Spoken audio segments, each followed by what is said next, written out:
রোজিনাস ক্লাবে সমস্ত মৎস্য শিকারী বন্ধু এবং ভিউয়ার্স বন্ধুদের স্বাগত। আপনারা ব্যাকে দেখতে পাচ্ছেন শিকারী বন্ধু মাছ খেলাচ্ছেন।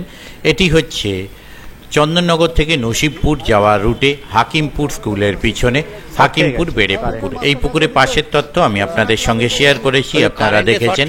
আগামী দিনে এই পুকুরে পাশ শুরু হতে চলেছে। বেশ কিছু সিট বুক আছে, অল্প কিছু সিট ফাঁকা আছে প্রথম দিন।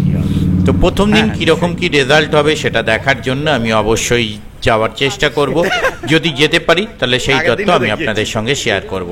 আর বিগতবারে যে পাস চলেছিল সেই পাশের মধ্যে থেকে শিকারী বন্ধুর একটি মাছ ধরার দৃশ্য আপনাদের সঙ্গে শেয়ার করছি। আপনারা দেখতে পাচ্ছেন এই পুকুরে একটা ব্যাপার, কিন্তু ঝালের এবং ঝোলের সব রকম মাছ পাবেন, মানে ছোট থেকে বড় সব রকম মাছ থাকে। কোনো শিকারী বন্ধু যারা বড় মাছ ধরতে পারছেন না, সাদা টোপে ছোট মাছ ধরে ঝোলের মাছও বাড়ি নিয়ে যেতে পারেন।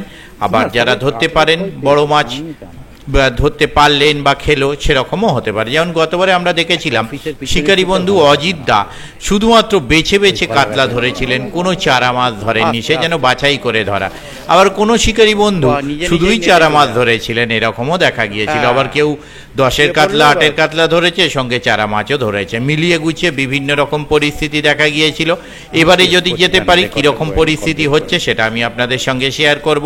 অবশ্যই আপনারা দেখতে পাবেন। ওনাদের কন্ট্যাক্ট নাম্বার আমি স্ক্রিনে ডিসপ্লে করে দিলাম। যারা কন্ট্যাক্ট করতে ইচ্ছুক তারা এই কন্ট্যাক্ট নাম্বারের মাধ্যমে কন্ট্যাক্ট করতে পারবেন। তবে আগামী দিনে কীরকম কি মাছ খাবে তা আমি বলতে পারবো না। যারা যাবেন তারা অবশ্যই চিন্তা ভাবনা করে বুঝে শুনে নিজের দায়িত্বে যাবেন, আমার কথায় নয়। আমি আপাতত বিদায় নিচ্ছি, ধন্যবাদ। সুজির টোপে মুখ জিরো বলছি তো, সুজি জিরো, যে যে ফেলেছে সবাই একই কথা। একটু টেনে দেবেন তো হালকা করে। ঠিক আছে, নামিয়ে দিন।